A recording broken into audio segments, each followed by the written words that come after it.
ছেলেদিকে যদি এখন ঈমান বাঁচাতে চান, আপনি আপনার ছেলেকে দ্বীনি শিক্ষা দেন। কতটা দিবেন?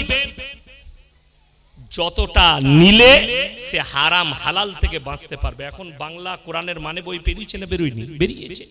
ভালো ভালো বাংলা আলেমদের লেখা বই বেরিয়েছে, মাসলা মাসাইল হাদিস কোরআনের বই ভালো ভালো বাংলা বেরিয়েছে। আপনার বিবির হাতে তুলে দেন, সন্তানের হাতে তুলে দেন, তারা দিনটাকে চিনুক। আপনার কর্তব্য আপনি পালন করুন, দাওয়াত দেন, সন্তানকে দাওয়াত দেন, পরিবারকে দাওয়াত দেন। যে জাতির কাছে শিক্ষা নেই তাদেরকে নিয়ে খেলা করা খুব সহজ, এটা মাথায় রাখবেন। যে জাতির কাছে শিক্ষা নেই তাদেরকে নিয়ে খেলা করা খুব সহজ। আমি টিভিতে দেখছিলাম, খড়গপুর, মেদিনীপুর খড়গপুর একটা মিটিং হয়েছিল, যে কোনো পার্টির মিটিং ছিল। তো সেখানে কিছু আদিবাসীদের মেয়ে তারা এসছে, ঝান্ডা আছে তাদের হাতে। মিডিয়াওয়ালারা জিজ্ঞেস করছে কার মিটিং এ এসছিস? সে এসছে একটা দলের নাম করছে আর একটা দলের, সে জানেই না ঝান্ডাটা কার। কেন? তার পেটে লেখাপড়া নেই, তার পেটে শিক্ষা নেই। কেন এসছিস? বলে 500 টাকা আর এক প্যাকেট বিরিয়ানি দেবো বলেছি। তার বিরিয়ানি আর টাকা তার পেটের দায়ে তাকে ছুটে নিয়ে গিয়ে হলো ঝান্ডাটা ধরিয়ে দিলে তার হাতে। যদি শিক্ষা থাকতো খেতে না পেলেও ঝান্ডাটা হাতে নিত না। আমি চ্যালেঞ্জ দিয়ে বললাম, আপনার যদি এই কান্দ্রা এলাকায় গোটা কেতুগ্রাম থানায় কোন বাপের বেটা এমএলএ এমপি থাকে, আমাদের মতো একটা মৌলবীকে নিয়ে খেলা করতে বলুন তো দেখি। রাজনীতিতে রাজনীতি আমরা করি না, রাজনীতি যদি করতে লাগি সবাই ঘর ঢুকে যাবে। আমাকে একজন বলেছিল মেদিনীপুরে, আপনি কি রাজনীতি বুঝেন? আমি বললাম, শোন, তোদের মতো চেনাপুটি নেতা হব না আমরা। মৌলবীরা যদি নেতা হতে যায় তোর মাথার উপরে বসবো আমরা, কিন্তু না, আমাদের প্রয়োজন নাই। সবাই আমাদের ভালোবাসার মানুষ, সবাই অন্তরের মানুষ, সবাই কাছের মানুষ আপনারা। ওই জন্য না, আমরা চাই গোটা সমাজের নেতা হিসাবে উলামাদিকে মানুষ গ্রহণ করুক। গোটা সমাজে, শুধু Trinamool, TMC, BJP, RSS, Bajrang নয়। আমি আপনাদেরকে চ্যালেঞ্জ দিয়েছি, মহান ভাগবতজি আরএসএস এর প্রধান, তিনি দিল্লির বুকে দাঁড়িয়ে বলেছিলেন, ज्यादा बच्चा पैदा करना और ज्यादा खाना खाना ये तो जानवर का काम है। মুসলমানরা ছেলে বেশি পয়দা করে, মুসলমানরা গরু খেয়ে নেয়, ওই জন্য বললে ज्यादा खाना खाना और ज्यादा बच्चा पैदा करना ये जानवर का काम है। আমি উত্তর দুটো দিয়েছি। এক হচ্ছে কবিগুরু রবীন্দ্রনাথ ঠাকুর, তিনি হচ্ছেন বাপের 14 নম্বর সন্তান, তিনার বাপকে আপনি কি বলবেন? মোদিজি বাপের 5 নম্বর সন্তান, তিনাকে কি বলবেন? এই এক সপ্তাহ আগে আমি জলসাই বলেছি, আমাদের দেশের একটা মিডিয়া, একটা নেতা, একটা এমপি, বিরোধী বলুন আর পক্ষ বলুন, পার্লামেন্টে সবাই দাঁড়িয়ে থাকে। আমি তো অনুরোধ করব, एक मर्तबा हमारे देश के प्रधानमंत्री जी से ये पूछ लो कि मुसलमान लड़कियों को लेके आपका इतना दर्द है कि आपने पार्लियामेंट में ये कह दिया कि मुसलमान लोग अपने बीवियों को तलाक देते हैं, बड़ा अत्याचार करते हैं, 3-3, 4-4 बीवियां रखते हैं, बड़ा अत्याचार करते हैं। मैं तो कहूंगा, मोदी जी आपका बीबी कहां पर है? क्यों प्रश्न कर लेना जे आपका इतना दर्द है दिल में मुसलमान औरत के लिए, लेकिन आपका बीबी कहां पर है? जिसने अपने बीबी को अपने पास नहीं रखा वो हमारा बीबी क्या सोचेंगे हमारे बीबी के लिए? ये तो आपका मक्कारी है, झुट्टाई है, लोगों को धोखा देना है। अच्छा, ওনারা পার্লামেন্টে বলছে মুসলমান 4-4 শাদিয়া करते हैं। হুজুর আপনার কটা বউ? একটাই। আপনার কটা? একটাই। বাবাজি আপনার? একটাই। আমারও একটাই। একটারই ঝামেলা শেষ নাই, আবার 4টা। কি বুঝলেন?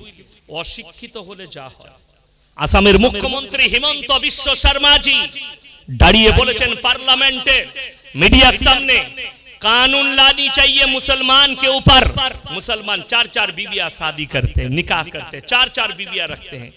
अरे मंत्री जी जरा इस्लाम को पढ़ लो कि किसी मौलवियों के साथ बैठकर जरा डिस्कस कर लो, फालतू बात मत कीजिए। आपको लोग, मुसलमान लोग, खास करके हमारे जैसे मौलवी लोग आपको मूर्ख समझते हैं, हम बुड़बक समझते हैं, क्योंकि 4 बीबियां रखना जायज है, लेकिन इसके पीछे वजह भी है।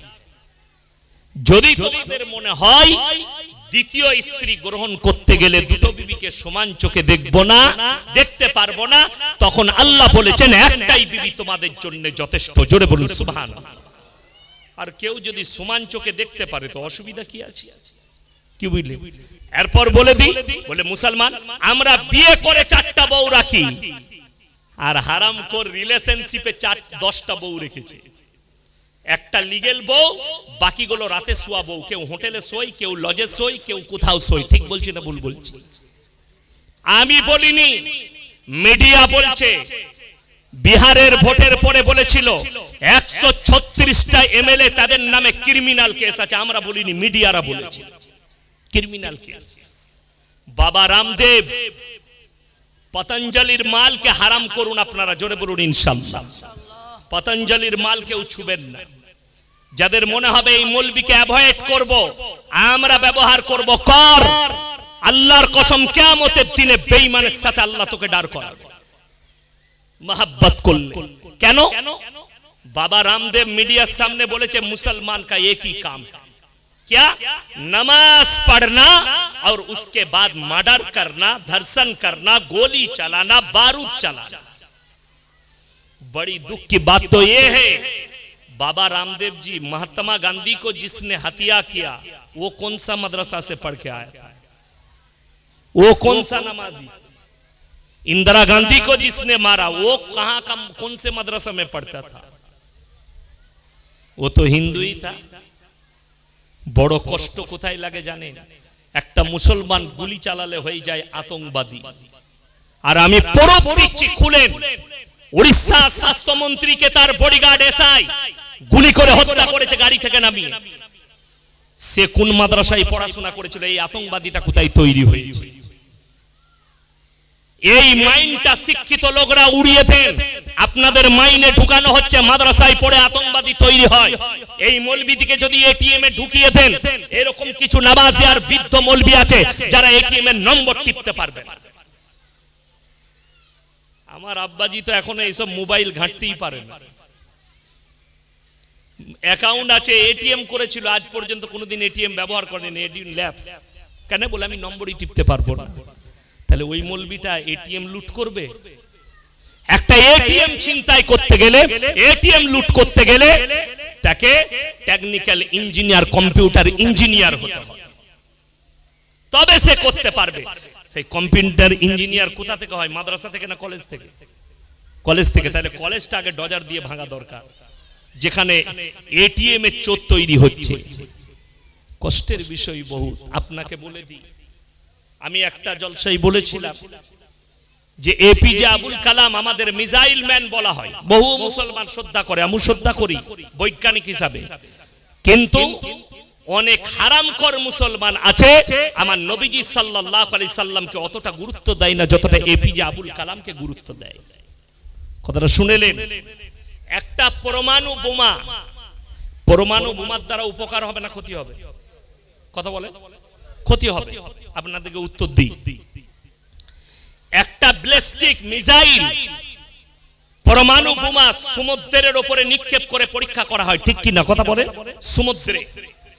আমি আল্লাহর কসম করে বলছি, যতগুলো মাছ মারা যাবে যে বৈজ্ঞানিক পরমাণু তৈরি করেছে, তার বদলে যদি নামাজিও হয় তারপরও তাকে জাহান্নামে যেতে হবে লেখে লেখে। অতগুলো হত্যার বদলা তাকে দিতে হবে, অতগুলো প্রাণের বদলা তাকে কিয়ামতের দিনে লাগবে। মানুষের জীবনটার দাম আছে, আল্লাহ একটা প্রাণীরও জীবনের দাম দিয়েছেন। জোরে বলুন সুবহানাল্লাহ। বিনা কারণে তার প্রাণকে তুমি মারতে পারো না। কয়েক কোটি, কয়েক লাখ প্রাণী মারা যায় যখন ব্যালিস্টিক মিসাইল পরীক্ষা করা হয় সমুদ্রের উপরে।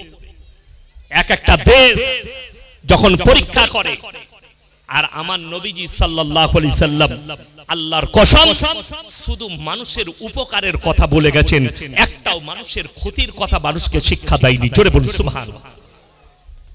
আজকে আপনার আমার দ্বারা কেন প্রচার হচ্ছে না, দিন প্রচার হচ্ছে না?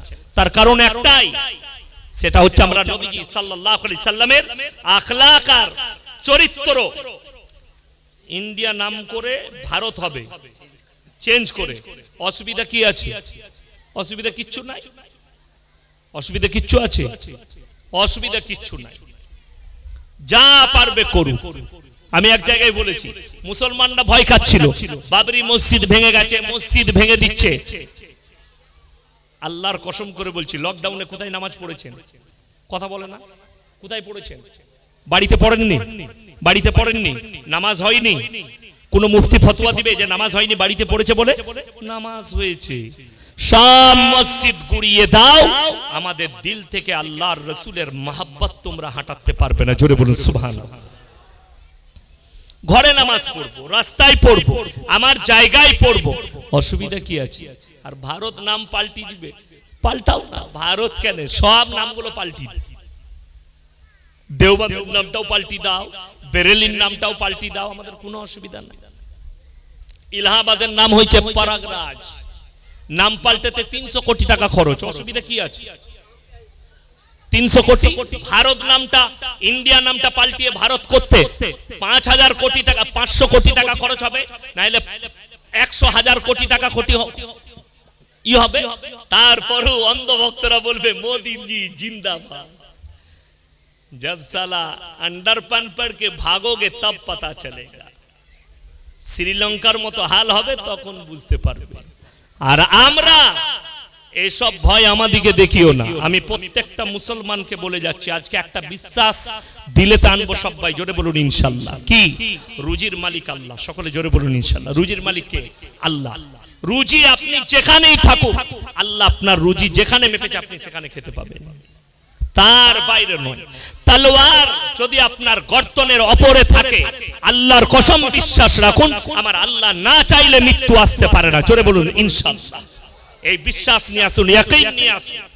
পৃথিবীর কোন শক্তির ক্ষমতা নেই ইসলামকে মিটাই, কোরআনকে মিটাই, দ্বীনকে মিটাই। আল্লাহর কসম, দ্বীনকে যদি মিটাতে চাইছো, কেউ যদি কোরআনকে, এরা তো দূরের কথা, এদের 14 পুরুষ তো দূরের কথা, 200 বছর রাজত্ব করেছে ইংরেজের বাচ্চারা, কয়েক লাখ কোরআনকে গুজরাটের গোমতী নদীর তীরে জ্বালিয়েছে। আল্লাহর কসম, তারপরও কোরআনকে মিটাতে পারেনি। মুহাদ্দিস আব্দুল আজিজ দেহলভী রাহমাতুল্লাহ আলাইহি বলেছিলেন, এই ইংরেজের বাচ্চারা শোনো কান খুলে, তোমরা যদি এই 10 লাখ নয়, ভারতের নয়, পৃথিবীর যত কোটি কোরআন আছে সব চালিয়ে দাও, আল্লাহর কসম কোরআনকে মিটাতে পারবে না। বললে কেন? ইন্না নাহনু নাযালনা যিকরা ওয়া ইন্না লাহুল হাফিজুন। এই কোরআনকে আল্লাহ অবতীর্ণ করেছেন, কোরআনের হেফাজতের দায়িত্ব আমার আল্লাহ নিজে নিয়েছেন। যদি বলেন তার দলিল চাই, তার দলিল একটা হাফিজে কোরআনকে দাঁড় করান, যার সিনেতে আল্লাহ 30 পারা কোরআনকে গেঁথে দিয়েছে। জোরে বলুন সুবহানাল্লাহ। আমার মুসলমান ভাই, কোরআন মিটে যাবার ভয় নেই, দ্বীন মিটে যাবার ভয় নেই, ইসলাম মিটে যাবার ভয় নেই। আমাদের মধ্যে ভয় কি আছে জানেন? মুসলমান ঈমান হারা হয়ে যাচ্ছে, এটাই ভয়। কোরআন কিয়ামত পর্যন্ত বাকি থাকবে, দ্বীন কিয়ামত পর্যন্ত বাকি থাকবে। বাস কোরআন আল্লাহ বললেন, ওয়াল আসরি ইন্নাল ইনসানা লাফি খুসর। হে নবী, জামানার কসম, বিসমিল্লাহ, জামানার কসম, মানুষ ক্ষতিগ্রস্তর মধ্যে রয়েছে, কিন্তু তারা নয় যারা ঈমান এনেছে। ইল্লাল্লাযীনা আমানু, সবাই পাকাপোক্ত ঈমান আনবো। জোরে বলুন ইনশাআল্লাহ। আমাদের ঈমানটা কোন জায়গায় আছে জানেন? কচু জানেন? কচু গাছ, কচু পাতার উপরে পানি পড়লে থাকে না, পড়ে যায়, স্লিপ খেয়ে পড়ে যায়। মুসলমানের ঈমানটা এক্স্যাক্টলি ওই জায়গায় দাঁড়িয়ে আছে, একটু টলবেটল করলে আপনার ঈমান পড়ে যাবে স্লিপ খেয়ে। কেন? বেঈমানরা এরকম করে জাল দিয়ে ঘেরছে। তার একটা নমুনা দিই। মুসলমানদের আপনি বলুন, এখন শুধু মুসলিম নয়, গোটা ভারতবর্ষে 100টা মেয়ের পেটে বাচ্চা এলে 99টা সিজার করে বাচ্চা হচ্ছে। ঠিক বলছি না ভুল বলছি? ডাক্তারের কাছে যান, ডাক্তার বলবে সিজার করতে হবে, নরমালে বাচ্চা হবে না। ডাক্তারদের কয়েকটা পরামর্শ আছে, সুপরামর্শ কি? সিজার করার বাচ্চার ব্রিলিয়ান হয়, ব্রেন ভালো হয়, সুবুদ্ধিমান হয়। এটা সিজার করা যারা ডাক্তার তারা পরামর্শ দিচ্ছে। আগেকার লোকরা আদিম যুগের লোক ছিল, তারা আধুনিকরণ জানতো না। অনেক মেয়ে প্রসব হতে গিয়ে অনেক মেয়ে মারা যেত। আগে মারা গেছে না যায়নি? আচ্ছা আপনারা বলুন, মরণটা ডাক্তারের হাতে না আল্লাহর হাতে? আল্লাহর হাতে। এই বিশ্বাস যদি থাকে তো ওই মুসলমান তুমি শিক্ষিত হলেও ডাক্তারকে বলবে, ডাক্তার সাহেব জীবন আর মরণ আল্লাহর হাতে। সিজার করলে যে মা বেঁচে থাকবে এটা কোনো গ্যারান্টি নাই। দ্বিতীয় নম্বর, সিজারের বাচ্চা যদি ব্রিলিয়ান হয় তাহলে ছাগলের কটা বাচ্চা হয়? দুটো তিনটে। তো ছাগলটাকে সিজার করলে তো পাঁঠাগুলোর একটু বুদ্ধি হবে, যেখানে সেখানে গুঁতো মারবে না। কুকুরের কটা বাচ্চা হয়?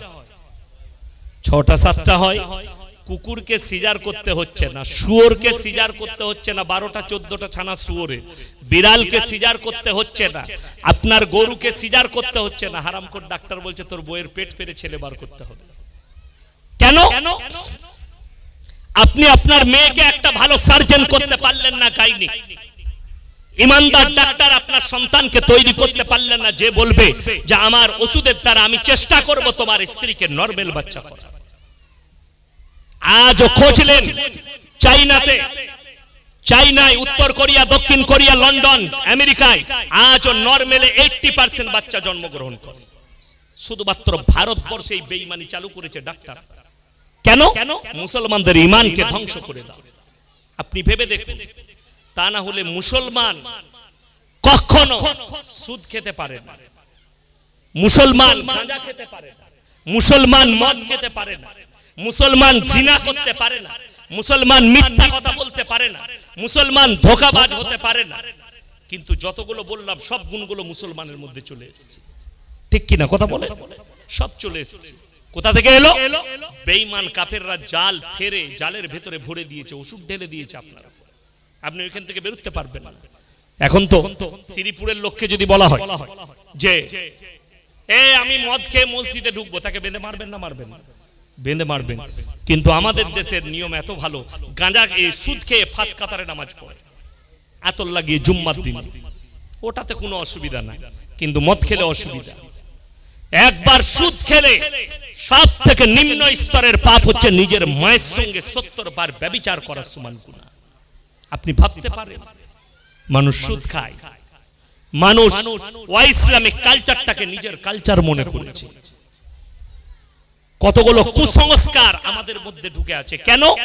আপনার মধ্যে দ্বীনি ইলম না থাকার কারণে আপনি বাদ্দিনীগুলোকে দ্বীন মনে করে নিয়েছেন।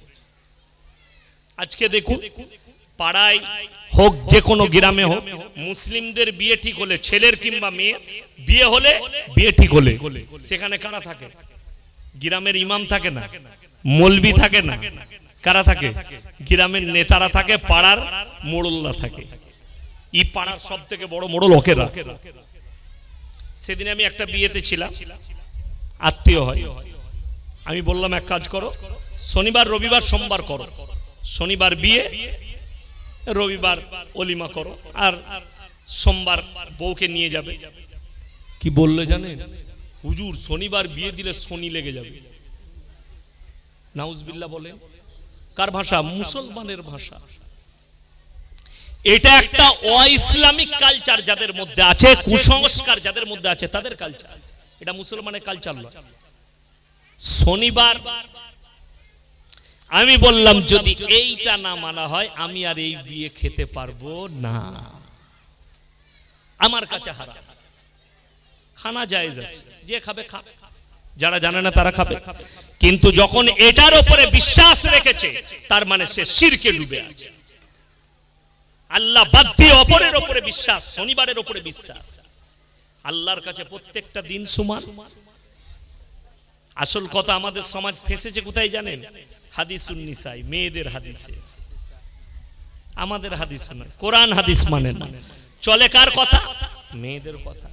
তা না হলে আপনার বলগোনা, ভাতার থানা, আপনার মঙ্গলকোট, আরো এইদিকে আছে নাকি জানি না, এই আমি দেখিয়ে দেবো কখন একটা পরব হয়, মাদার লাচানো না কি বলে একটা,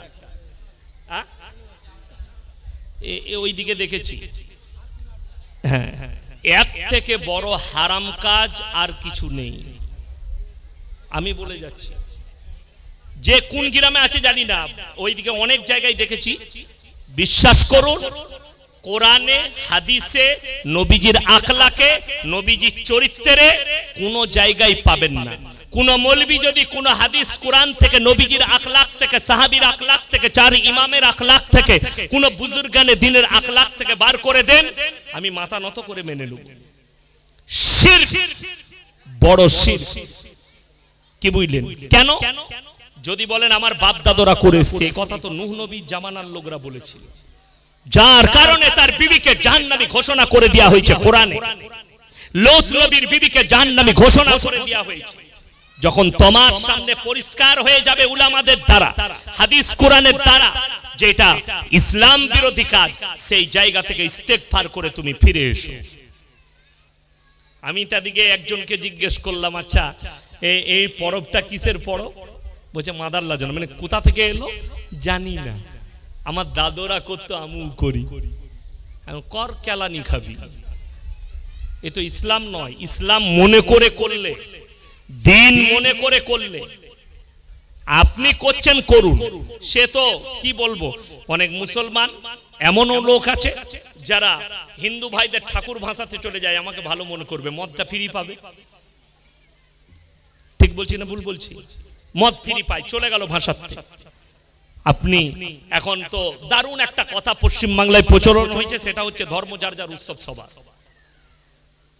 আমি একটা জলসা ওই জন্য বলেছি, এ তো ভালো জিনিস, ভালো কথা। কুরবানির সময় ওদিকে বলবো গরুর ঠ্যাংটা ধরবি আই, যদি বলেন ওদিকে আঘাত দেওয়া হবে, একদম একচেলি দামি কথা বলেছেন, আঘাত দেওয়া হবে। কেন? গরুটা হচ্ছে তাদের দেবদেবী, আমরা খাই, আল্লাহ আমাদেরকে আদেশ দিয়েছে, তাই তাদেরকে ডাকলে তাদেরকে ব্যথা দেওয়া হবে।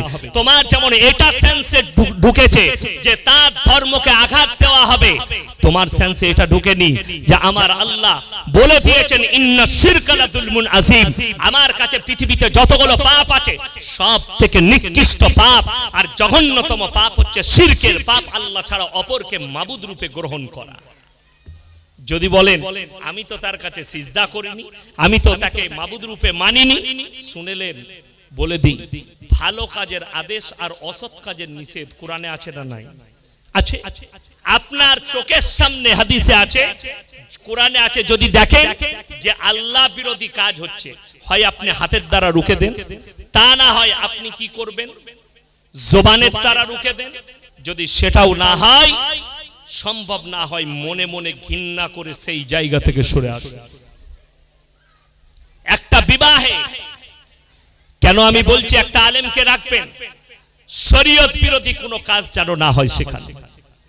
বিয়ে তো সুন্নত। এখন জানেন, এখন আর অসুবিধা নাই, রাস্তাঘাটে রেজিস্ট্রারিওয়ালারা ঘুরে বেড়াচ্ছে, যার বউকে ধরে নিয়ে যাবেন বিয়ে পড়িয়ে দিবে, টাকা দিলেই হচ্ছে। কি বুঝলেন? কেন বললাম? আমার কাছে খবর আছে মঙ্গলকোটে কোন এক রেজিস্টারম্যান লোকের বউকে নিয়ে পালিয়েছে, তার বিয়ে পড়িয়েছে টাকার জন্য। আমি কেন বলছি, বাই ক্যামেরা বলছি, সে যেন শুনে মাল আমাকে ফোন করে। আমার কাছে প্রুফ আছে, আমি রেকর্ডিং রেখেছি সেই মেয়ের, সেই স্ত্রীর, যার স্বামী করেছে তার রেকর্ডিং আমার কাছে আছে, আমি প্রুফ দেবো তাকে। তার কামাইটাকে আপনি হালাল বলবেন, সে মাল এই হারাম কাজ করে দিয়ে ফাঁস কাতারে নামাজ পড়ছে দেখে, দাড়িও রেখেছে দেখে। ওই জন্য তো নবীর জামানায় মুনাফিক দিকে চিনা যেত না। কি বুঝলেন? এ গ্রামের লোককে হাদিস বলে, এ গ্রামের লোককে হাদিস শোনায়, এ আবার মসজিদে ফাঁস কাতারে নামাজ পড়ে, লোককে ভালো কথা বলে, ভাই আমি না বিয়েতে বেশি লি না, কিন্তু ভেতরে ভেতরে ঠিক গুঁজা চালায়। যার কারো দাদিকে নিয়ে পালিয়ে এলো, হারাম করে বিয়ে পড়িয়ে দিবে টাকা দিয়ে, এত বড় হারাম করে। কিন্তু মুসলমান জানেই না। আপনাদেরকে বলে যায় শ্রীপুরের মানুষ আর বাইরে যারা এসেছেন শুনে যান, গ্রামে যদি এরকম কোন নোংরা লোক থাকে, লোকের বউকে নিয়ে পালিয়ে এসছে, তার স্বামী তালাক দেয়নি, ইদ্যত পালন না করে বিয়ে করেছে, তাকে সমাজ থেকে বঞ্চিত করুন। তার হাতে যদি ইমাম খায়, ইমামের নামাজ কবুল হবে নাকি আল্লাহর কাছে সন্দেহ আছে, যেহেতু সে জিনায় সরাসরি লিপ্ত, হারাম কাজে লিপ্ত আছে। সে আল্লাহকে বিশ্বাস করলে ওই জায়গায় পা রাখতো না। ওই জন্য তো আল্লাহ আমাদের মধ্যে তালাক দিয়েছে, ওই জন্য তো ইজাব কবুল দিয়েছে, ওই জন্য তো বিবাহ বন্ধন দিয়েছে। আর ওই জন্যই আমি বলছি, প্রত্যেকটা ভাই হাত তুলে বলুন আমরা দ্বীনি ইলম হাসিল করব, জোরে বলুন ইনশাআল্লাহ। সকলে কিতাব পড়ুন, বাড়িতে কিতাব পড়ুন, সন্তানকে পড়ান হাদিস কোরআনে, মাদ্রাসা মুখী হন। আপনার সন্তানকে সকালে মাদ্রাসায় পাঠান, বিকালে 10টায় স্কুল চলে যান। আমার পুরসা গ্রামে অনেক ছাত্র আছে গ্রাম থেকে, তারা সকালে ফজরের পরে চলে আসে, পরে কেউ দুপুরে খেয়ে 10টায় খেয়ে যায়, কেউ না খেয়ে চলে যায়, বাড়িতে খেয়ে স্কুলে যায়, গ্রামে স্কুলে যায়। আবার তারা বিকালে ছুটি হলে মাদ্রাসায় আসে, ক্লাস করে। ওই জন্য আপনার সন্তানকে দিন। ওই ছেলেটা স্কুল এবং মাদ্রাসা দুই করেছে। আপনার ছেলে যদি বুদ্ধিমান হয়, মাধ্যমিক দেওয়ার পরে তাকে হাফিজে কোরআন করে দেন 3 বছরে, তারপরে তাকে ডাক্তার করুন, তাকে প্রফেসর করুন, তাকে আইপিএস অফিসার করুন, সেই ছেলেটা আমাদের উপকারে আসবে, জোরে বলুন সুবহানাল্লাহ। আমি বর্ধমান টাউনে গাড়ি আমার ছুটছে, হঠাৎ দেখছি কবে সিগন্যাল ফেল করেছে নিজেও জানি না। কোর্ট থেকে পেপার এসছে, বাড়িতে কোর্টে হাজিরি দিতে হবে, সিগন্যাল ফেল করেছে। গেলাম, গাড়ি থেকে নেমেছি, অনেকজন ছুটে চলে এলো, হুজুর কি ব্যাপার, কাগজ দেখালাম, আমাকে বললো আপনি এসি রুমে বসুন, আপনাকে যেতে হবে না। মুসলমান উকিল, মুসলমান ছেলে, ইমানদার ছেলে, আমাকে বশ করিয়ে দিয়ে তারা গিয়ে জজের সঙ্গে লড়াই করেছে আমার হয়ে। এমন একজন ব্যক্তি আপনার সামনে আসতে দেবো না, কি বলছেন বলুন, কত দূর লড়তে হবে। জজ সাইন করতে বাধ্য হয়েছে। আরে কোন লোক এসে বসে আছে যে 20-25 জন চলে এসছে। আমি তাদের লেগে দোয়া করলাম, আল্লাহ এরকম হাজারো মুসলমান ছেলে উকিল চাই যারা ইমানের সঙ্গে আর দাড়ি টুপির ইজ্জত রাখবে, আর কোরআনের ইজ্জত করবে, আর দ্বীনের উপরে প্রতিষ্ঠিত থাকবে, জোরে বলুন সুবহানাল্লাহ। আমি আপনার দিকে বলে যাচ্ছি না, আপনার দুটো ছেলে, একটাকে আলেম করুন, একটাকে ডাক্তার করুন, একটাকে মাস্টার করুন। আর বর্তমান টাউনে দেখিয়ে দেবো মুসলমান ছেলে অমুসলিমদের মেয়েকে বিয়ে করে হারাম করে নিজে অমুসলিম হয়ে গেছে, সালামের উত্তর দেয় না, প্রমাণ দেব। আলেমের ছেলে ডাক্তার, ডাক্তার ফখরুদ্দিন হাড়ের ডাক্তার, খুব ভালো বন্ধু। সেদিনে আব্বাজানকে উনি দেখলেন, আশা নার্সভূমে, নাসির ভাই ফোন করলে, তোমার আব্বার বন্ধু, উনি একজন মোল্লার ছেলে, মঙ্গলকোটে, মোল্লা বজলুর রহমান সাহেবের ছেলে। তো আলেমের ছেলে ডাক্তার হয়েছে, তার ঈমান কত মজবুত বুঝতে পেরেছেন। 5 ওয়াক্তের নামাজি ছেলে, কি বুঝলেন, বেঈমানির পথে হাঁটে না। আমরা আলেমরা গেলে আলাদা রেসপেক্ট করে, হুজুর হুজুর করে কথা বলে, কেন? সে আলেমের ছেলে, তার বাপ তাকে দিন দিয়েছে, দুনিয়া দিয়েছে, দুটো দিয়েছে, এর জন্য পরকালটা কামিয়াব। আমি ডাক্তারের নাম করব না, একজনের 3 বার সালাম দিলাম, উত্তর দেয়নি, বাইরে বেরিয়ে পালিয়ে এলাম। তার একজন কম্পাউন্ডার ছিল মুসলমান, আমাদের পরিচিত। আমি বললাম, এই সালামের উত্তর দিল না কেন? বললো, ওই চুল কাটাটা বসে আছে, ওইটা ওর বউ, অমুসলিম বউ, ওর জন্য। কেন? ই নিজেও অমুসলিম হয়ে গেছে। এটার লেগে কত দুঃখ লাগে বলুন আমাদের। এর বাপ মা কতটা দুর্ভাগ্যবান, এদের জন্য কতটা দুঃখের। শুনেলেন, প্রত্যেকটা বাবাকে বলছি, ছেলেকে এই জন্য দ্বীনি শিক্ষা দিবেন। আপনি মরে যাওয়ার পরে সব থেকে বড় যে সাদকাটা রেখে যাবেন, সেই সাদকাটার নাম হচ্ছে নেক সন্তান।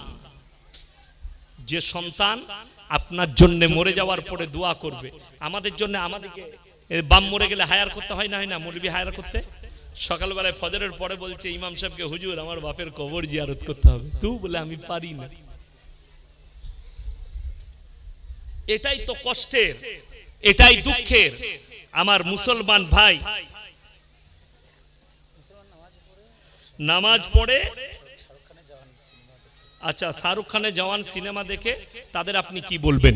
শুনেলেন, প্রত্যেকটা মুসলমান ভাই একটা কথা, হাসির কথা নয়, দেখেন একটা কথা বলি, ফিল্ম কিংবা সিরিয়াল কোন নারী হোক কিংবা পুরুষ হোক যদি দেখে, তার 40 দিনের ইবাদত নষ্ট হয়ে যাবে। কথাটা বুঝতে পেরেছেন না পারেন? মায়েরা শুনবেন, সিরিয়াল কিংবা ফিল্ম কেউ যদি অশ্লীল ভিডিও দেখে, পর্নো ভিডিও হোক এমনি অশ্লীল, আচ্ছা আপনারা বলুন, ফিল্মগুলোই দেখবেন নায়করা ভালো ড্রেস পরে আর নায়িকারা উলঙ্গ থাকে, ঠিক কিনা কথা বলে? মেয়েদের শরীরের কোনর ওপরটাই দেখা আপনার জন্য হারাম। এ আমাদের মায়েদের দোষ কি বলুন তো? রাস্তাঘাটে দেখলে দেশের লোক মরদ পেরিয়ে যাচ্ছে, মাথায় কাপড় দেয় না, কিন্তু যদি মলবি পেরিয়ে যায় দাড়িওয়ালা, তাড়াতাড়ি হুজুর আসছে লোক মুখটা ঢাকা দেয়, ঠিক কিনা? তার মানে আমরা হুজুররা খালি মরদ, বাকি সব হিজড়ে। কথাটা ওটা নয়। মায়েরা শুনেন, প্রত্যেকটা পর পুরুষের কাছ থেকে তোমরা নিজেদিকে পর্দা করো। এই যে পর্দাটা দিয়েছেন, এটার আমি ঘোর বিরোধী। ফুল ঢেকে দিতে হবে, ফুল ঢাকা নট, আমাদিকে দেখাটা ফরজ লয়, আমাদের আওয়াজটাই পৌঁছানোটাই কাফি, ঠিক কিনা? বাড়িতে বসে শুনতে পারবে। ওই জন্য এই ধরনের নেট দিবেন না, পুরো ঢেকে দিবেন। আমি নিষেধ করি। আমি দিনাজপুরে একটা স্টেজে নেমে গেছিলাম, একদম পাশাপাশি মধ্যখানে খালি একটা ছোট পাড়া দেয়াল দিয়ে দিয়েছি, আর তাড়াতাড়ি ঢাকো, নাহলে আমি যাবো না স্টেজ। কষ্টের বিষয় শুনেলেন। ওয়াদরিব খুমুরিহিন্না আলা জুনুবিহিন, হে নারী তুমি পর্দা নির্ধারিত করো, তুমি কোনোদিন ধর্ষিতা হবে না জীবনে। ওই জন্য আমি বলবো, যে কোনো ভিডিও থেকে, ফিল্ম হোক, আপনি কার ভক্ত জানি না, তবে শুনেলেন, যার সঙ্গে যার মহাব্বত তার সঙ্গে তার কিয়ামত। হাজারো ছেলে আমাদের সেলফি নেয়, মৌলবি সেলফি তুলছে, আমাদের ফটো তুলে, হুজুর আপনার সাথে ফটো তুলি, কিন্তু ড্রেস পরছে শাহরুখ খানের মতো, চুল কাটছে সালমানের মতো, হারামখোরের মতো। আমার প্রতি মহাব্বতটা কি হলো তোমাদের? কি ভালোবাসা? এই মৌলবিদিকে দেখে তোমাদের পছন্দ হলো না? ইনাদের মতো পাঞ্জাবি পায়জামা, আমাদের মতো দাঁড়িয়ে আমাকে ভালোবাসা মানে কি হলো? আমার মতো চলবে তুমি, ঠিক কিনা কথা বলে? হ্যাঁ। আর তুমি যদি বলো আপনাকে ভালোবাসে আর চুল কাটে হানি সিং এর মতো, তো তোর মতো হারামখোর আর কেউ আছে পৃথিবীতে? না। ওই জন্য আমি বলছি, শুনেন, আপনার কোন ব্যক্তিকে দাওয়াত দেওয়ার পর বাড়িতে থাকা সত্ত্বেও দিনের ডাকে সাড়া দেয় না, তাদের সঙ্গে, এটা আমি বুঝতে পারলাম না। কোন ব্যক্তিকে দাওয়াত, দিনের দাওয়াত দেওয়ার পরেও, শুনেলেন, আমি বলি, অনেক মানুষ মনে করে আমি মসজিদে যাব, নামাজ পড়বো, আর কে কি করছে আমি দেখবো না, বাড়ি পালিয়ে আসবো। সে মুমিন হতে পারবে না।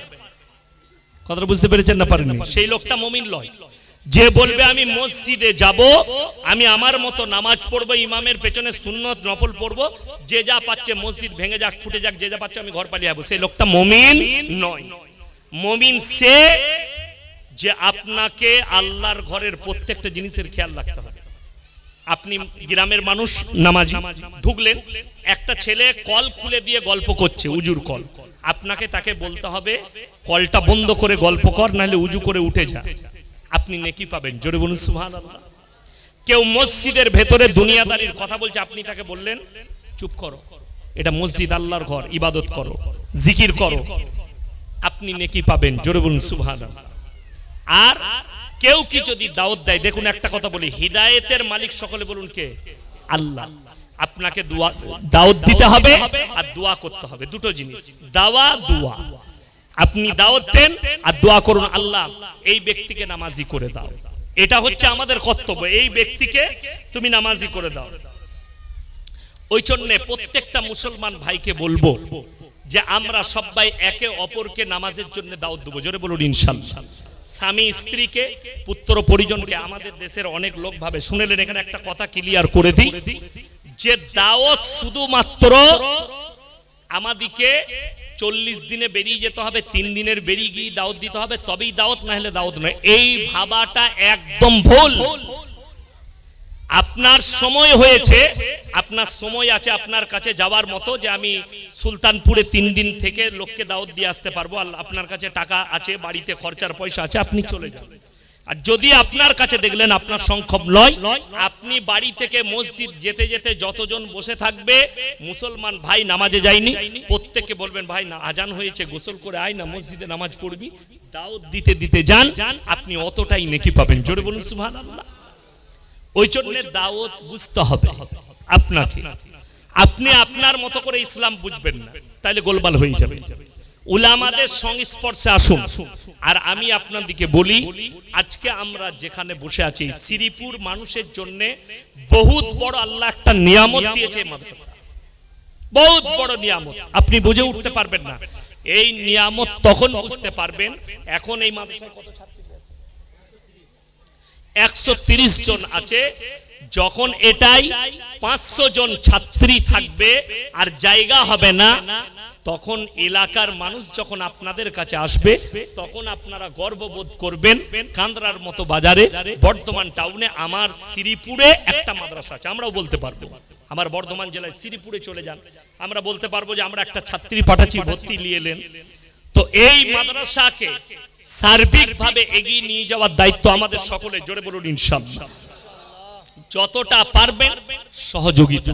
এই মাদ্রাসায় এখন জায়গা হচ্ছে না, ওয়েটিং এ অনেক ছাত্রী আছে, আমি জিজ্ঞেস করলাম, ওয়েটিং এ অনেকগুলো ছাত্রী এখনো আছে যাদেরকে ভর্তি করতে পারেনি। দেখুন আমাদের বর্ধমান জেলায় এই এলাকায় শুধু নয়, আমার গলসি থানাতে, বুদবুদ থানায় মেয়ে মাদ্রাসার অভাব খুব। এই এলাকাতেও অভাব ছিল, তাই না? অভাবটা পূর্ণ হচ্ছে, আর পূর্ণটা হবে আপনাদেরই সহযোগিতায়, আপনাদের সহযোগিতায় হবে। এই মাদ্রাসাটাকে দুতলা করতে হবে। আমি বলবো সবাই ইনশাআল্লাহ কোরআনের জন্য কুরবানি দিতে কে কে রাজি আছেন হাত তুলেন ইনশাআল্লাহ। হাত তুলেন সবাই, সবাই জোরে বলুন ইনশাআল্লাহ। আমি আপনাদেরকে একটা আয়াত শোনাই। আল্লাহ যাদিকে মাল দিয়েছে, যাদিকে অল্প দিয়েছে, স্বল্প দিয়েছে, বেশি দিয়েছে, ওয়া আতিদাল কুরবা হাক্কাহু ওয়াল মিসকিন ওয়া ইবনাস সাবিলি ওয়া লা তুবাদদির তাবদীরা। আপনার মাল তিনটে কারণে আল্লাহ হেফাজত করবে। এক নম্বর হচ্ছে ওয়া আতিদাল কুরবা, কাছের গরিবের পেছনে খরচ করো। ওয়াল ইয়াতামা ওয়াল মাসাকিন, কোথায় এতিম আর মিসকিনরা আছে। ওয়া ইবনাস সাবিলি ওয়া লা তুবাদদির তাবদীরা, আর লক্ষ্য করো মুসাফির কোথায় আছে। আজকের এই মজমায় সবথেকে বড় মুসাফির কে? কথা বলে। আমি মুসাফির আপনাদের কাছে। 115-20 কিলোমিটার হয়ে গেল আমার বাড়ি থেকে, তাও শটে এসছি, গুসকারা হয়ে এসছি। আমি মুসাফির। আমি আপনাদের কাছে অনুরোধ করব, দুতলার জন্য প্রথমেই 5 জন ভাই 5 ওয়াক্তের নামাজে 5000 করে কে কে আছেন হাত তুলেন তো ইনশাআল্লাহ দেখি। ওয়াদা করেন তো দুতলার জন্য 5000। মাশাআল্লাহ, কি নাম বাবু? জানে আলম সাহেব, মাশাআল্লাহ, আল্লাহ আপনার জানে মালে বরকত দেখ। কি নাম? বুলবুল চৌধুরী 5000। মাশাআল্লাহ, দুজন হয়েছে। জানে আলম শ্রীপুর।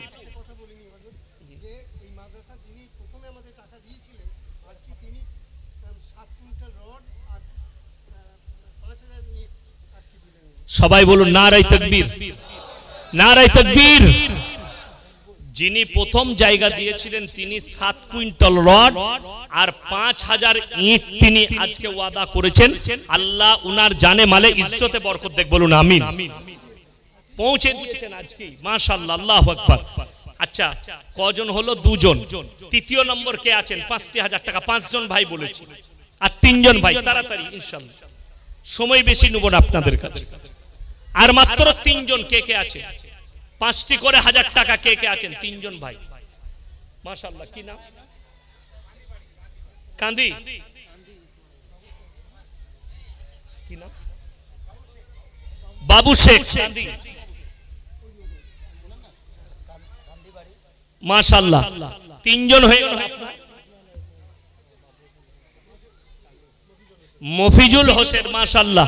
4 জন হয়ে গেলেন। শেষ ভালো তার সব ভালো তার। 5 নম্বরটা কে আছে?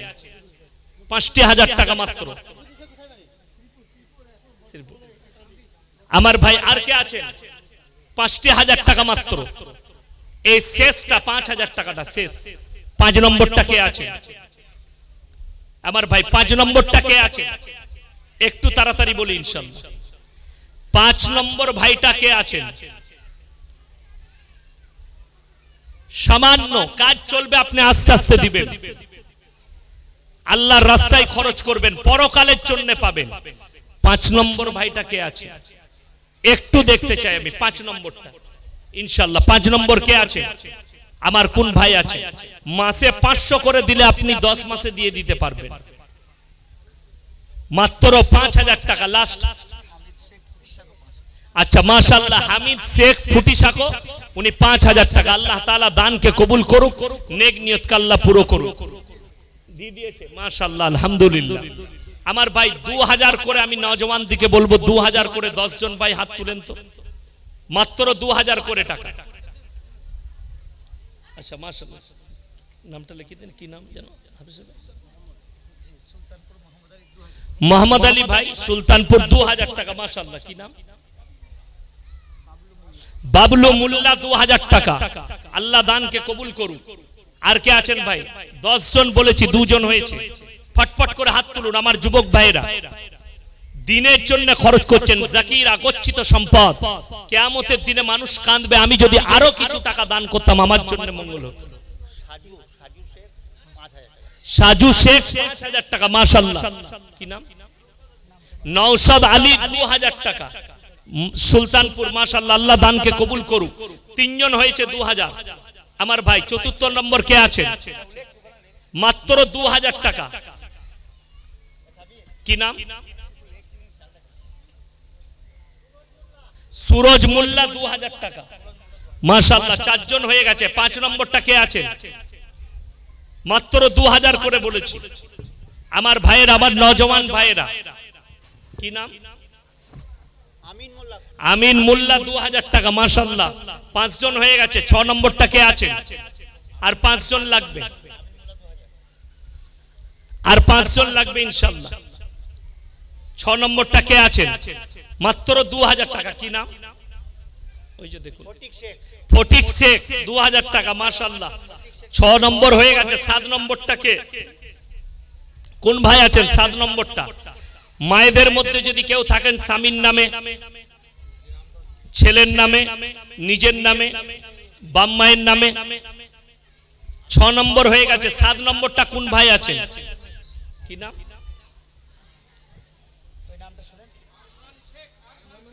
আরমান শেখ 2000 টাকা মাশাআল্লাহ। কাটারি 2000 টাকা। 7 জন হয়ে গেছে, আর 3 জন লাগবে। কি নাম? তাহের শেখ 2000 টাকা। কি নাম? ওই যে ঘোলা, ভোলা, ভোলা 2000 টাকা। 9টা হয়ে গেছে ভাই। 10 নম্বরটা কে আছে?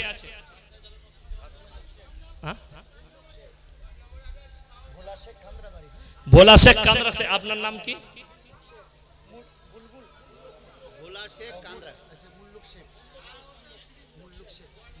মুল্লুক শেখ।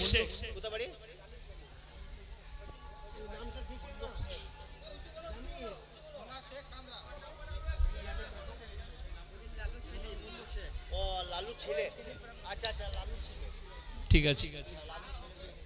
সাহা হোসেন শ্রীপুর 2000 টাকা। ওইখানে কি বললেন আর একটা নাম?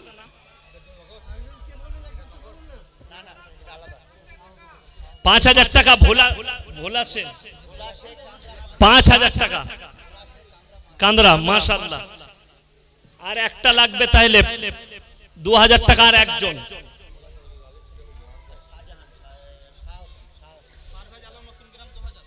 পারভেজ আলম নতুন গ্রাম 2000 মাশাআল্লাহ। 10টা হয়ে গেছে।